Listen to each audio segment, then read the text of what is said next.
नमस्कार साथियों, मैं सरिता। स्वागत है आपका मेरे कहानियों के चैनल कुछ भूल गए कुछ याद है में।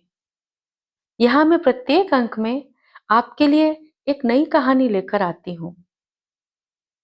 उजाले में हम दूसरों की कहानियां पढ़ते हैं, अंधेरे में हम अपनी कहानियां गढ़ते हैं। आज आप सुनेंगे सुभद्रा कुमारी चौहान की एक लघु कहानी, कदम के फूल। आइए सुनते हैं। भौजी, लो मैं ले आया। सच ले आए? कहाँ मिले? अरे, बड़ी मुश्किल से ला पाया भौजी। तो मजदूरी ले लेना। क्या दोगी? तुम जो मांगो। पर मेरी मांगी हुई चीज मुझे दे भी सकोगी? क्यों ना दे सकूंगी। तुम मेरी वस्तु मेरे लिए ला सकते हो, तो क्या मैं तुम्हारी इच्छित वस्तु तुम्हें नहीं दे सकती? नहीं भौजी, ना दे सकोगी। क्यों नाहक कहती हो?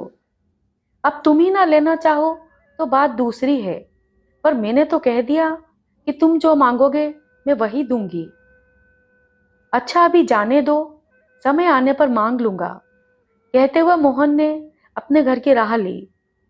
दूर से आती हुई भामा की सास ने मोहन को कुछ दोने में लिए हुए घर के भीतर जाते देखा था, किंतु वह जो ही नजदीक पहुंची, मोहन दूसरे रास्ते से अपने घर की तरफ जा चुका था। वे मोहन से कुछ पूछ न सकी, पर उन्होंने यह अपनी आंखों से देखा था कि मोहन कुछ दोने में लाया है, किंतु क्या लाया है यह वे ना जान सकी। घर आते ही उन्होंने बहू से पूछा, मोहन दोने में क्या लाया था? भामा मन ही मन मुस्कुराई और बोली, मिठाई। बुढ़िया क्रोध से तिलमिला उठी, बोली, इतना खाती है, दिन भर बकरी की तरह मुंह चला ही करता है, फिर भी पेट नहीं भरता। बाजार से भी मिठाई मंगा मंगा कर खाती है। अभी मैं ना देखती तो क्या तू कभी बतलाती?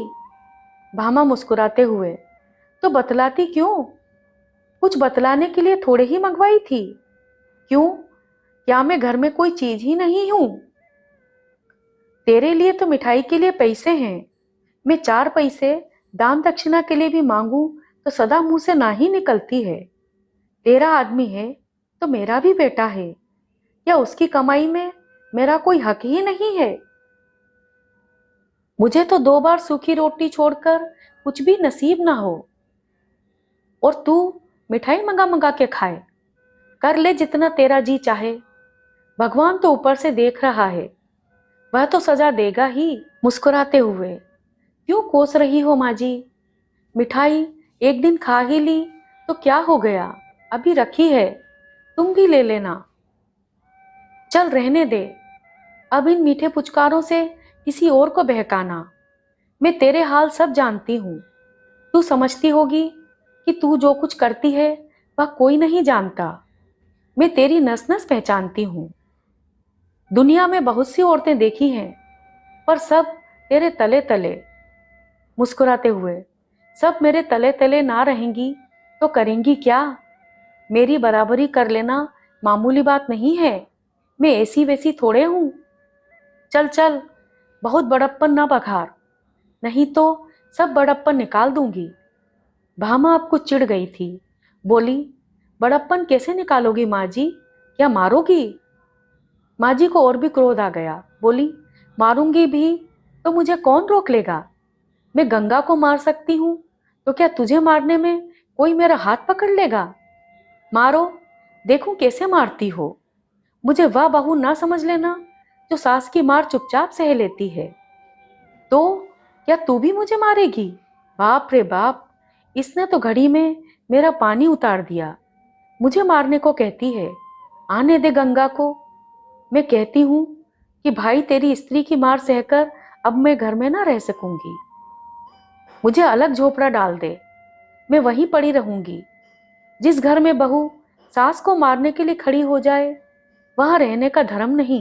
यह कहते कहते माँ जी जोर जोर से रोने लगी। भामा ने देखा कि बात बहुत बिगड़ गई, अतः वह बोली, तुम्हें मारने को तो नहीं कहा माँ जी, क्यों झूठ मूठ कहती हो? हाँ, मैं मार तो चुपचाप किसी की ना सहूंगी। अपने माँ बाप की नहीं सही तो किसी और की क्या सहूंगी? चुपचाप न सहेगी तो मुझे भी मारेगी ना, वही बात तो हुई। या मखमल में लपेट लपेट कर कहती है तो क्या मेरी समझ में नहीं आता। माँ जी के जोर जोर से रोने के कारण आसपास की कई स्त्रियां इकट्ठी हो गईं। कई भामा की तरफ सहानुभूति रखने वाली थीं, कई माँ जी की तरफ। पर इस समय माँ जी को फूट फूट कर रोते देखकर सबने भामा को ही भला बुरा कहा। सब माँ जी को घेर कर बैठ गईं। भामा अपराधिनी की तरह घर के भीतर चली गई। भामा ने सुना माँ जी आसपास बैठी हुई स्त्रियों से कह रही थी, आप तो दोना भर भर कर मिठाई मंगा मंगा कर खाती है, और मैंने कभी अपने लिए पैसे धेले की चीज के लिए भी कहा तो फौरन ही टकासा जवाब दे देती है, कहती है पैसा ही नहीं है। इसके नाम से पैसे आ जाते हैं, मेरे नाम से कंगाली छा जाती है। किसी भी चीज के लिए तरस तरस के मांग मांग के जीभ घिस जाती है। कभी जी में आया तो ला दिया, नहीं तो कुत्ते की तरह भौंका करो। इस घर में यह हाल है मेरा। आज भी दोना भर मिठाई मंगवाई है। मैंने जरा ही पूछा तो मारने के लिए खड़ी हो गई। कहती है मेरे आदमी की कमाई है, खाती हूँ। किसी के बाप का खाती हूँ क्या? उसका आदमी है तो मेरा भी बेटा है। उसका 12 आने हक है तो मेरा 4 आने तो होगा। पड़ोस की एक दूसरी बुढ़िया बोली, राम राम, यही पढ़ी लिखी होशियार है। पढ़ी लिखी है तो क्या हुआ, अकल तो कौड़ी के बराबर नहीं है। तुमने भी तो 9 महीने पेट में रखा बहन, तुम्हारा तो 16 आने हक है। बहू को बेटा माँ के लिए लोंडी बनाकर लाता है, या तुम्हारे पैर दबाने और तुम्हारी सेवा करने के लिए है। हमारा नंदन तो जब तक बहू मेरे पैर नहीं दबा लेती उसे अपनी कोठरी के अंदर ही नहीं आने देता। अपना ही माल खोटा हो तो परखने वाले का क्या दोष बहन। बेटा ही सपूत होता तो बहू आज मुझे मारने दौड़ती। गंगा प्रसाद गांव की प्राइमरी पाठशाला के दूसरे मास्टर की जगह के लिए उम्मीदवार थे। 17.5 रुपए माहवार की जगह के लिए बेचारे दिन भर दौड़ धूप करते। इससे मिल उससे मिल, ना जाने किस किस की खुशामद करनी पड़ती थी। फिर भी नौकरी पाने की उन्हें बहुत कम उम्मीद थी। इधर वे कई मास से बेकार बैठे थे। भामा के पास कुछ जेवर थे जो हर माह गिरवी रखे जाते थे, और किसी प्रकार काट कसर घर का खर्च चलता था। भामा पैसों को दांत तले दबाकर खर्च करती। सास और पति को खिलाकर स्वयं आधे पेट खाकर पानी से पेट भरकर उठ जाती। कभी दाल का पानी ही पी लिया करती, कभी साग उबाल कर ही पेट भर लिया करती। रुपए पैसों की तंगी के कारण घर में प्रायः रोज ही इस प्रकार कलह मची रहती। जब गंगा प्रसाद जी दिन भर दौड़ धूप के बाद थके हारे घर लौटे तब शाम हो रही थी। आंगन में उनकी माँ उदास बैठी थी। बेटे को देखा तो नीची आंख कर ली, कुछ बोली नहीं। गंगा प्रसाद अपनी माँ का बड़ा आदर करते थे, उनका बड़ा ख्याल करते थे। जिस बात से उन्हें जरा भी कष्ट होता वह बात वे कभी ना करते थे। माँ को उदास देखकर वे माँ के पास जाकर बैठ गए।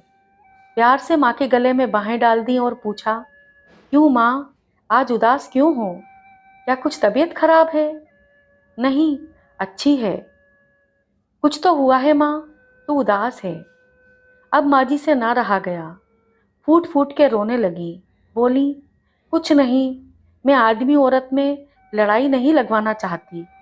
बस इतना ही कहती हूँ कि अब मैं इस घर में ना रह सकूंगी। मेरे लिए अलग झोपड़ा बनवा दे, वहीं पड़ी रहूंगी। जी में आवे तो खर्च भी देना, नहीं तो मांग के खा लूंगी। क्यों माँ, क्या कुछ झगड़ा हुआ है? सच सच कहना। आज ही क्या, यह तो 30 दिन की बात है। तेरी घरवाली ने मोहन से मिठाई मंगवाई। वह दोना भर मिठाई मेरे सामने लाया। मैं जरा पूछने गई तो कहती है, हाँ मंगवाती हूँ, खाती हूँ। अपने आदमी की कमाई खाती हूँ, कुछ तुम्हारे बाप का तो नहीं खाती। जब मैंने कहा कि तेरा आदमी है तो मेरा भी बेटा है, उसकी कमाई में मेरा भी हक है, तो कहती है कि तुम्हारा हक जब था तब था, अब तो सब मेरा है। ज्यादा बोलोगी तो मार के घर से निकाल दूंगी। तो बाबा, तेरी औरत है, तू ही उसकी मार सह। मैं मांग के पेट भले ही भर लूं, पर बहू के हाथ की मार ना खाऊंगी। गंगा प्रसाद अब ना सह सके, बोले, वह तुझे मारेगी माँ? मैं ही ना उसके हाथ पैर तोड़कर डाल दूं। कहते हुए वे हाथ की लकड़ी उठाकर बड़े गुस्से से भीतर गए। भामा को डांटकर पूछा, क्या मंगाया था तुमने मोहन से? गंगा प्रसाद के इस प्रश्न के उत्तर में कदम्ब के फूल थे भैया। कहते हुए मोहन ने जब घर में प्रवेश किया, तब तक भामा ने दोना उठाकर गंगा प्रसाद के सामने रख दिया था। दोने में 8-10 पीले पीले गोल गोल बेसन के लड्डुओं की तरह कदम्ब के फूलों को देखकर गंगा प्रसाद को हंसी आ गई। मोहन ने दोने में से एक फूल उठाकर कहा, कितना सुंदर है यह फूल भोजी। आज की कहानी यहीं खत्म होती है। परिवार में संवाद की कमी और छोटी छोटी गलतफहमियां बड़े विवाद का रूप ले सकती हैं। मैं सरिता अब आपसे विदा लेती हूँ। कल फिर मिलूंगी एक नई कहानी के साथ। नमस्कार।